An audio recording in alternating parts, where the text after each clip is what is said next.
Saudara, aktor Sandi Permana tewas di tangan tetangganya sendiri. Sempat buron selama 3 hari. Pelaku, Nanang Irawan atau yang dikenal dengan julukan Nanang Gimbal, akhirnya dibekuk oleh polisi. Bak tersambar petir di siang bolong. Ade harus menerima kenyataan pahit. Sang suami tiba-tiba pergi meninggalkan dirinya untuk selama-lamanya. Kerabat, tetangga, rekan-rekan korban, termasuk sesama artis, ikut menyampaikan bela sungkawa di rumah duka yang ada di Desa Cibarusah Jaya, Kabupaten Bekasi, Jawa Barat. Tak ada yang menyangka Sandi menjadi korban penikaman senjata tajam. Pasalnya selama ini Sandi ini dikenal sebagai sosok yang baik, mudah bergaul dan dermawan.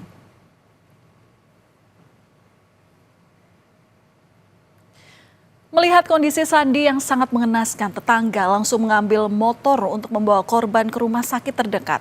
Namun nyawa Sandi tak tertolong, sedangkan si pelaku penikaman langsung melarikan diri saat kejadian itu. Peristiwa memilukan itu, saudara, terjadi pada hari Minggu pagi di kompleks perumahan yang ia tinggali. Salah seorang tetangga melihat Sandi terluka akibat luka tusuk di tubuhnya. Meski sempoyongan, Sandi ini sempat berusaha menghampiri rumah tetangganya yang bekerja sebagai tenaga kesehatan. Awalnya, saksi menduga Sandi ini menjadi korban begal yang belakangan diketahui justru menjadi korban penikaman oleh tetangganya sendiri. Istri korban yang bernama Ade Andriani menduga salah seorang tetangga yang menjadi pelaku penikaman. Apalagi peristiwa itu terjadi di jalan perumahan, tepatnya di samping rumah pelaku. Pagi itu, korban mengendarai sepeda listrik usai memberi makan ternak ayam. Diduga pelaku sempat cekcok dengan korban lantaran pelaku yang sedang memangkas pohon ditegur oleh korban. Namun pelaku tidak terima dan kemudian emosi. Polisi kemudian menangkap tersangka pembunuhan aktor sinetron Mak Lampir, Sandi Permana. Polisi juga menyita sejumlah barang bukti berupa senjata tajam, salah satunya yang saat itu digunakan pelaku. Usai ditangkap, tersangka diminta untuk menunjukkan lokasi senjata tajam yang digunakan untuk menganiaya korban. Tersangka menyembunyikan senjata tajam di dalam selokan. Dan dalam pelariannya, Nanang Gimbal ini mencoba menghilangkan jejak dan menghindari pengejaran polisi. Ia memotong rambutnya sendiri menggunakan gunting yang ia pinjam dari sebuah warung sebagai upaya untuk menyamarkan identitasnya.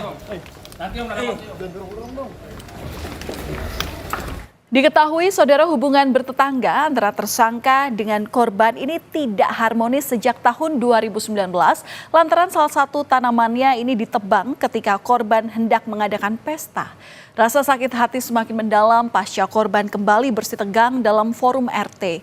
Korban sempat menyuruh pelaku agar diam lantaran bukan warga RT tersebut. Namun motif pelaku menikam korban ini karena sakit hati atas tindakan korban. Sementara dari penyelidikan, polisi menemukan bahwa pelaku membunuh ini lantaran sakit hati.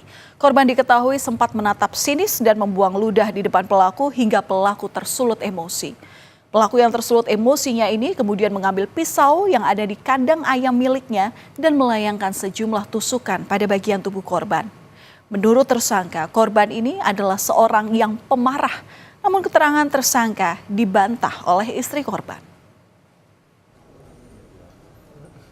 Emosi timbul itu sesaat dikarenakan pada pukul 06.30 itu si korban itu melintas di depan rumah daripada tersangka, dan pada saat melintas tersebut si korban ini melihat secara sinis terhadap tersangka, dan setelah melihat sinis kemudian disertai berikutnya meludah ke arah tersangka. Disitulah emosinya langsung keluar dan korban langsung berlari mengambil pisau.